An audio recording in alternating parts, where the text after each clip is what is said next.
On the morning of September 29th, Mary Kellerman, a 12-year-old from Elk Grove Village, Illinois, woke up with a sore throat. It was the type of minor discomfort any child might feel as the seasons changed, a nuisance, maybe, but nothing serious. She went to her parents, looking for something to soothe the ache, and like so many parents, they reached for a trusted bottle of Tylenol. One pill, that's all she needed, and soon she would be back to her day, maybe even back to school if she felt up to it. That's what her parents thought, at least. What happened next would feel like something out of a nightmare. Shortly after swallowing the capsule, Mary's condition took a frightening, inexplicable turn. Instead of feeling better, she felt much, much worse. Her body betrayed her, and she collapsed before her parents' horrified eyes. They called for help, desperate for answers, for anything that might explain why their seemingly healthy daughter was suddenly struggling for her life. At the hospital, doctors worked to revive her, but nothing they tried could counter the mysterious poison now in her system. The scene left the medical team shaken, her family devastated, and everyone at a loss for explanations. How could a simple pain reliever bring about such a tragedy? And why? What her parents didn't know and couldn't have imagined was that this was just the beginning. Mary's death wasn't an isolated incident. It was the first sinister clue in what would soon unravel as one of the most baffling and terrifying cases in American history. Hours after Mary Kellerman's sudden and mysterious death, tragedy struck again in the nearby suburb of Arlington Heights.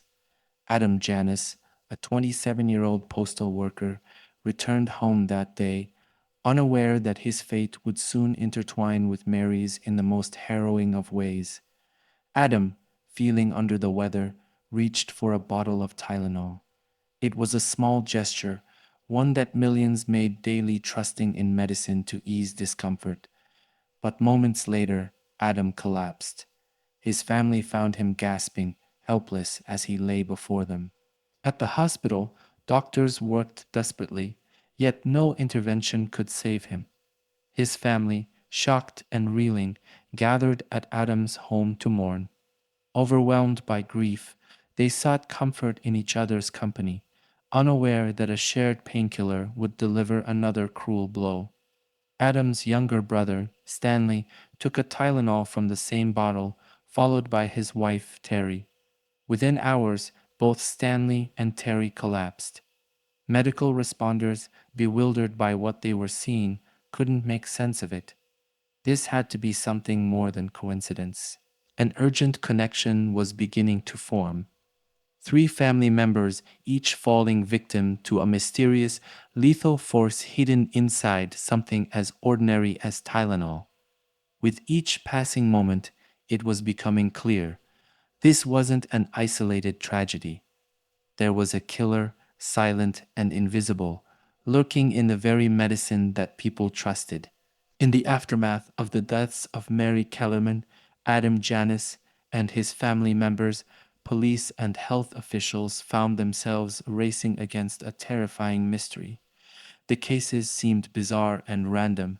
Was it an unusual toxic reaction, a rare form of natural poisoning, or perhaps some obscure medical phenomenon? Investigators explored every angle, yet nothing made sense. Meanwhile, another fatality surfaced. Mary Riener, a young mother from Chicago, collapsed after taking Tylenol, adding to the growing list of victims.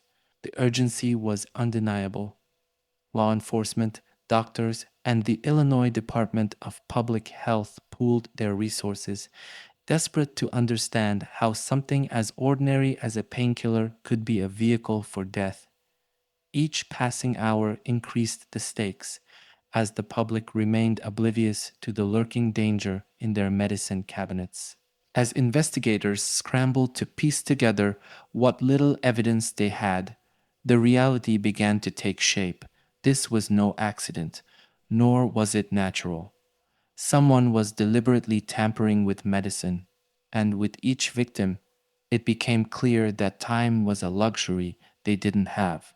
When the toxicologist report came back, it revealed the chilling answer: cyanide. The capsules that had seemed so ordinary were filled with one of the deadliest substances known, capable of killing within minutes by starving the body's cells of oxygen.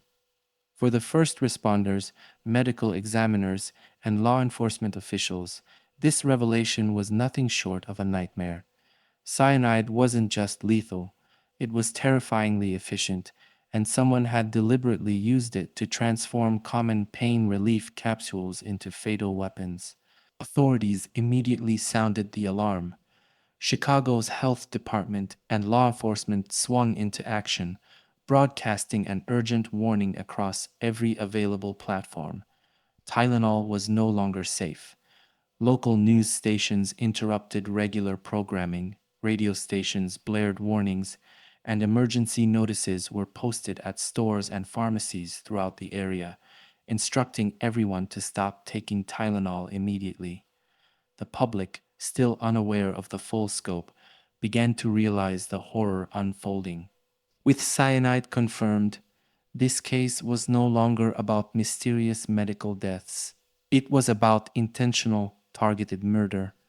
And with every contaminated bottle potentially sitting in someone's home, the race to find the killer took on an urgent, desperate edge. As word spread of the cyanide laced Tylenol capsules, panic gripped Chicago and quickly spilled across the nation. What had once been a familiar, trusted remedy was now the center of a deadly mystery, and the implications were overwhelming. Stores yanked Tylenol bottles off shelves in a sweeping effort to prevent further deaths.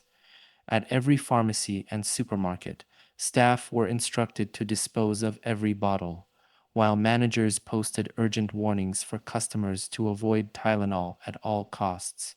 The public's fear grew with each broadcast. Parents, elderly residents, and young adults alike wondered if the bottle in their own cabinet could be next.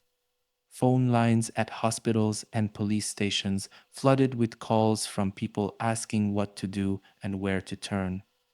This wasn't just a crisis of health, it was an assault on a common piece of everyday life, and no one knew just how far it might reach.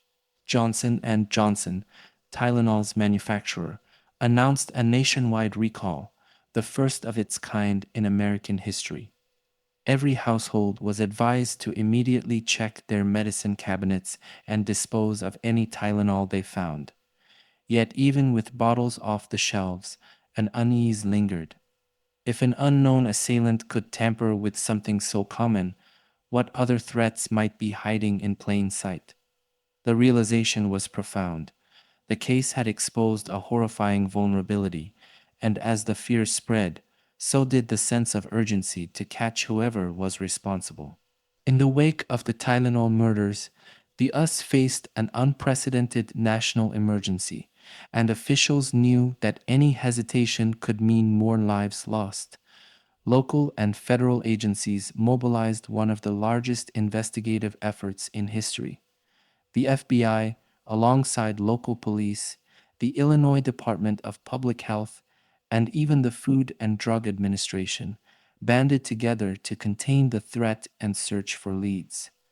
As part of this massive operation, authorities inspected over 80,000 Tylenol capsules, hoping that each one might provide the key to understanding how and where the poison was introduced.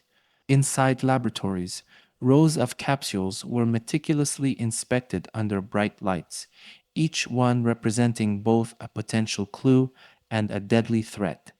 Some capsules were analyzed for cyanide's telltale crystals, small, rock like granules with an appearance resembling salt. Inspectors handled each capsule with the utmost caution, knowing that a single slip could mean exposure to the same poison that had claimed innocent lives. Tension was palpable as investigators combed through stores and warehouses, gathering any remaining Tylenol that could contain the toxic capsules. This investigation spanned across states, with hundreds of agents and scientists working tirelessly, and everyone understood that this case was more than just a search for a criminal. It was a race to secure public safety in the face of a threat hiding in plain sight. As the investigation progressed, authorities stumbled upon a frustrating realization. The tainted Tylenol bottles had been distributed from multiple manufacturing plants across different locations. This discovery eliminated the possibility of a single contamination point at a factory, pointing instead to a terrifying conclusion: the tampering had likely occurred after the bottles left Johnson and Johnson's facilities. This new information left investigators with a chilling scenario. The contamination couldn't be traced back to a controlled production line where a specific batch could be isolated. Instead, the poisoned capsules had somehow been inserted into bottles already on store shelves. This meant that the culprit had either bought the bottles, laced the capsules with cyanide, and then discreetly returned them to unsuspecting stores, or worse, they had tampered with the capsules directly within the stores themselves. Each bottle could have been handled by different hands, and each store represented a new layer of chaos to unravel. Investigators combed through every possible lead, from supply chains to local store workers, but this decentralized approach left the trail cold. The disturbing nature of this tactic added a new layer of urgency to the case. If the killer could infiltrate local stores, this person was both dangerously resourceful and virtually invisible. Amid the mounting pressure and public panic, a new lead jolted the investigation forward. Johnson and Johnson received an anonymous letter, chilling in its simplicity, demanding a ransom of $1 million to end the Tylenol poisonings. The letter, which included enough specifics to suggest intimate knowledge of the crime, sent a shiver through the entire investigative team. Whoever had written it wasn't just playing a twisted game, they were capitalizing on the public's fear to make a profit.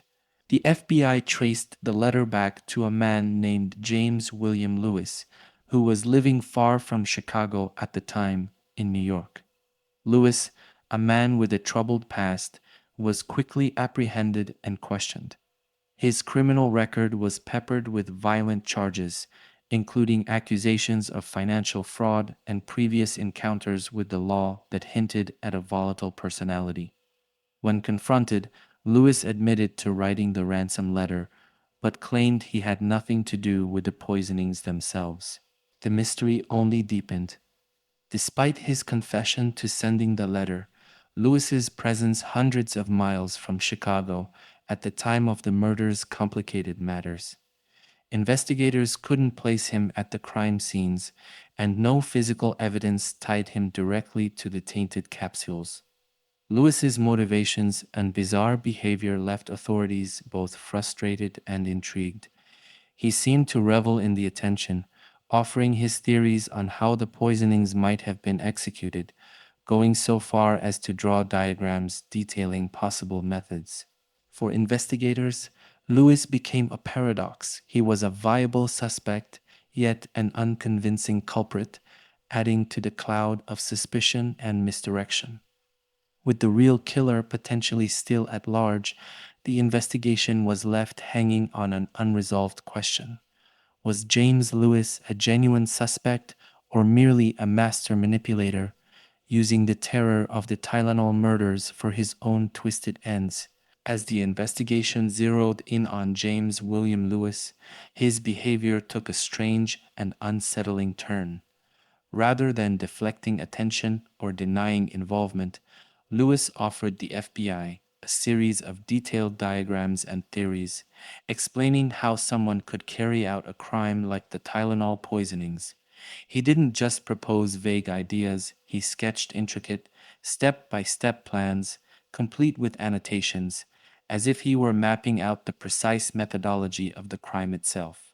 The FBI was both perplexed and disturbed. Lewis displayed an almost arrogant confidence, walking agents through hypothetical scenarios of tampering, explaining how capsules could be opened, refilled with cyanide, and resealed without detection.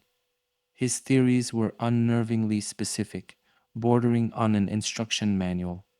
The more he talked, the more investigators began to see a man who seemed to revel in his intellectual game, casting himself as the smartest person in the room. But this cooperation raised more questions than answers.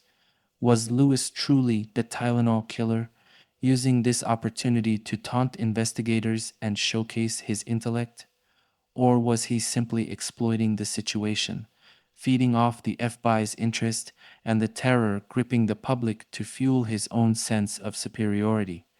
As he continued to offer unsolicited help, the FBI found themselves tangled in his web of manipulation, left to wonder if Lewis was simply playing them a master of deception hiding in plain sight. As details of the Tylenol murders emerged, the nation fell into a state of collective shock and fear. The story dominated the media, plastering headlines, filling broadcast reports, and becoming the sole topic of conversation across dinner tables and boardrooms alike. In a time when Tylenol was a trusted household name, the revelation that such a familiar product could be so deadly was unthinkable. News anchors gravely warned viewers of the potential dangers lurking in their medicine cabinets, and front page stories detailed the unfolding horror with each new grim update. In neighborhoods across Chicago, people avoided pharmacies and grocery stores, afraid that other products might be tampered with too. Calls flooded hospitals and health departments from frantic citizens seeking guidance on avoiding contaminated capsules. Halloween, usually a time of excitement and innocence, was nearly canceled as parents feared trick or treat candy might be poisoned in the same way as Tylenol. Johnson and Johnson, struggling to contain the crisis, issued public apologies and implemented a nationwide recall, pulling Tylenol off shelves. The recall set a precedent, marking a turning point in how consumer products would be packaged, inspected, and trusted. Despite these reassurances, the public's trust in everyday goods was fractured.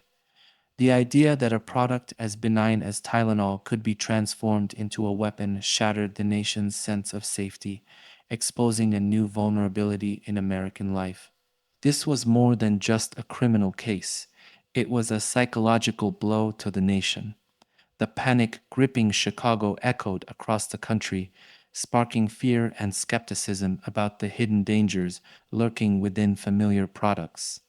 The Tylenol murders left a deep mark, not only in the field of criminal investigation, but also in the collective psyche of a public newly aware of the terrifying potential for everyday items to be exploited by invisible hands. As the investigation expanded, authorities began to zero in on a host of possible suspects beyond James Lewis. Each new lead seemed promising at first, presenting fresh angles and potential motives, but these hopes quickly unraveled, leading investigators down paths that ultimately went nowhere. Among the suspects were local residents with criminal records, each one appearing on paper to have the means or mindset for such a crime. One suspect, for instance, had a background in chemistry, and investigators considered the possibility he might have had access to cyanide. Others had histories involving violent or erratic behavior, making them plausible candidates for the profile law enforcement was trying to piece together. Yet, with every new suspect came another disappointment. Background checks, interrogations, and painstakingly detailed alibis ultimately exonerated each one, leaving investigators back at square one. The deeper they dug, the more the case resembled a labyrinth with pieces that refused to fit together, a series of clues that seemed purposely scattered to defy understanding. This lack of resolution only deepened the frustration within the task force, as each dead end seemed to signal a more sinister truth. Perhaps the killer had left no trace. The case felt like a puzzle where vital pieces were missing, and with each cleared suspect, The Tylenol murders grew darker, an unsolved mystery without a clear path forward. The horror of the Tylenol murders drove the pharmaceutical industry and federal regulators to confront a serious vulnerability in drug packaging: easy to open capsules without any tamper proof measures. The case highlighted just how effortless it had been for a killer to manipulate the contents of medicine bottles. In response, a groundbreaking solution emerged, one that would become a standard practice in the pharmaceutical world: tamper-evident packaging. This reform began with Johnson and Johnson, which spearheaded efforts to ensure that such an attack would be far more difficult, if not impossible, in the future. The company introduced new safety measures, including tamper-resistant seals on all Tylenol products, plastic shrink seals over bottle lids, and foil barriers that would show any sign of tampering. These changes didn't just protect the public, they also reassured consumers who had become fearful of medicine cabinets across the country. In the following year, Congress enacted the Tylenol Bill, which made tampering with consumer products a federal offense. This legislation led to widespread adoption of tamper-evident features in not only medication but also food and consumer goods, transforming public safety standards. The simple act of sealing a bottle became a powerful tool in defending against invisible threats, an enduring safeguard that arose directly from the tragedy that had gripped the nation. As the calendar flipped to a new year in 1983, the Tylenol investigation hit a painful standstill. The sprawling case, once bolstered by leads and theories, was now slipping through the fingers of law enforcement. Every piece of evidence, every promising suspect had been examined and re examined, yet no solid proof or breakthrough emerged. Investigators found themselves facing the bleak possibility that the person responsible might never be caught, leaving the horror of the Tylenol murders unresolved. The task force, weary and frustrated, began to disband as resources dwindled and attention waned. Yet, for those close to the case, a haunting mystery lingered: a killer still unknown, a motive still unclear. This unsettling reality kept the nation gripped with unease, wondering if the Tylenol killer was someone they might encounter in their own lives. The Tylenol murders had become a dark enigma, a puzzle that taunted those desperate for answers, and the feeling that justice remained unfulfilled cast a long shadow over the entire investigation. The Tylenol murders left an indelible mark on Chicago, altering the city's daily life and shaking its sense of security. Before this tragedy, over the counter medicines were seen as safe, accessible remedies, trusted to sit in household cabinets without a second thought. But as news of the cyanide laced capsules spread, that trust evaporated almost overnight. Grocery stores and pharmacies became tense battlegrounds for public safety, with shelves cleared of not only Tylenol but many other medications as well, as people questioned the safety of familiar brands. Chicago residents were caught in a pervasive state of vigilance, with many fearing that the killer's reach might extend beyond Tylenol. Parents, in particular, became wary, carefully inspecting every product brought into their homes. The everyday act of buying medicine turned into a gamble, and for months, even years after the murders, people would think twice before reaching for an over the counter pill bottle. In neighborhoods, conversations drifted toward theories and suspicions, with residents exchanging cautionary tales and tips on how to protect themselves. Trust in consumer goods was shattered, leading to a heightened awareness of safety that changed not only Chicago but also echoed nationwide. The tragedy had carved a wound deep into the city's psyche, one that would not heal easily, as the mystery of the Tylenol killer lingered unanswered, haunting Chicagoans long after the initial shock faded. After James William Lewis served prison time for extortion, sending that infamous ransom letter demanding money to stop the killings, he was released. Yet he continued to haunt the case. Though he openly admitted to writing the letter, he denied any connection to the actual poisonings. His actions and odd behavior, however, left a lasting impact on the investigators and the public alike. Throughout the investigation, his arrogance and fascination with the crime details unnerved those involved, making him a uniquely chilling figure within the case. Despite his distance from Chicago during the murders, Lewis maintained a peculiar interest in the case, frequently offering unsolicited theories and even calling out journalists for their coverage of his involvement. Some investigators felt he relished the role of the shadowy suspect, always in the background but never fully caught, maintaining a presence that stirred speculation and public fascination. To this day, Lewis's role in the case is a deeply unsettling part of the Tylenol murders legacy.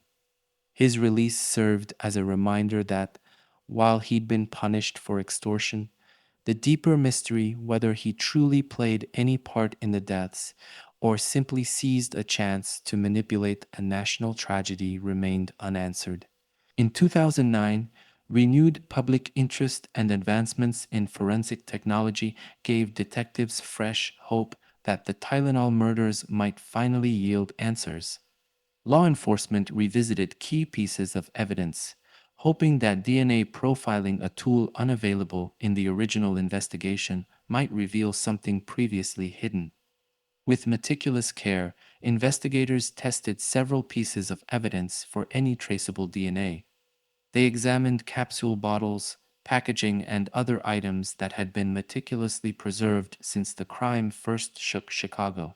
Despite the promise that forensic advancements brought, the results were deeply disappointing.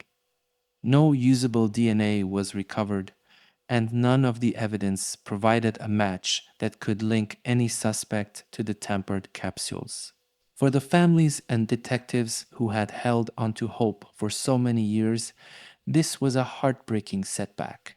It felt as though the case had been forced back into the shadows, a haunting mystery that refused to reveal its secrets despite the best efforts of modern science. The lack of evidence underscored the meticulous, almost invisible nature of the killer's actions.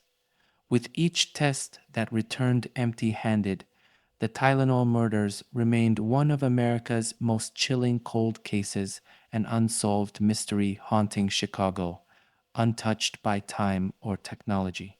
As the years passed, the public's demand for justice in the Tylenol murders grew into a haunting chorus of frustration and speculation. The case, fueled by new forensic possibilities and the continual mystery surrounding the deaths, remained ever present in the collective memory of Chicago and beyond. Theories abounded, some tying the case to well-known figures like the Unabomber Ted Kaczynski, who had operated in the area during the same era. Others speculated about copycat poisoners or even conspiracies within the pharmaceutical industry. While these theories stirred interest, none offered concrete evidence or led to credible suspects. Public opinion split into two camps. Some believed the case was unsolvable, a tragedy forever frozen in the early 80s, beyond the reach of modern technology or detective work. For them, the years of dead ends and false leads suggested a mystery that might remain locked away forever. Yet others, especially those who had lost family or felt the fear of the murders firsthand, continued to demand justice, calling for a reopening of the case and pushing for every last lead to be followed.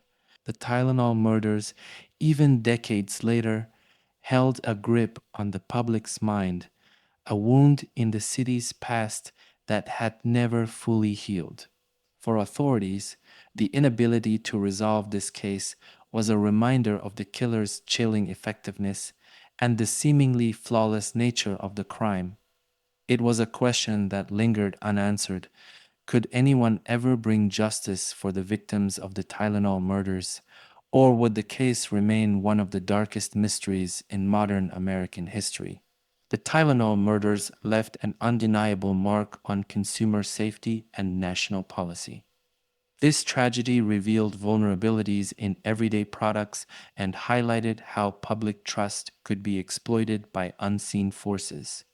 In the wake of these events, the U.S. government swiftly moved to pass the Tylenol bill, making product tampering a federal offense, and the FDA imposed stringent requirements for tamper-evident packaging on over-the-counter medications. Sealed, shrink-wrapped, and foil-covered bottles became standard, ensuring that consumers could immediately spot any signs of tampering. These reforms revolutionized how Americans viewed product safety, establishing protections that are still in place today. Yet, despite these positive changes, the case left a dark legacy. The Tylenol murders served as a chilling reminder that safety, even in familiar places like medicine cabinets, could never be taken for granted. This case showed that the evil behind these murders might still be at large, having left behind a trail of terror and unanswered questions. As we reflect on the case, certain theories and clues beg to be revisited. Was James Lewis the likely mastermind, taunting investigators with bizarre letters and theories? Or did other suspects, local residents, or even known criminals with no clear motive play a role? Some speculate about copycat killers, while others believe the real culprit was never caught. The clues, from scattered cyanide laced bottles to vague connections to suspects, offer endless speculation. Viewers, it's your turn to weigh the evidence. As you follow each theory, consider the motive, the means, and the psychological profile of someone who could commit such a calculated, heartless crime. The Tylenol murders changed crime investigation and consumer protection forever. From tamper-proof packaging to the heightened role of forensic science, this case became a turning point in modern crime solving, leaving a haunting question in its wake.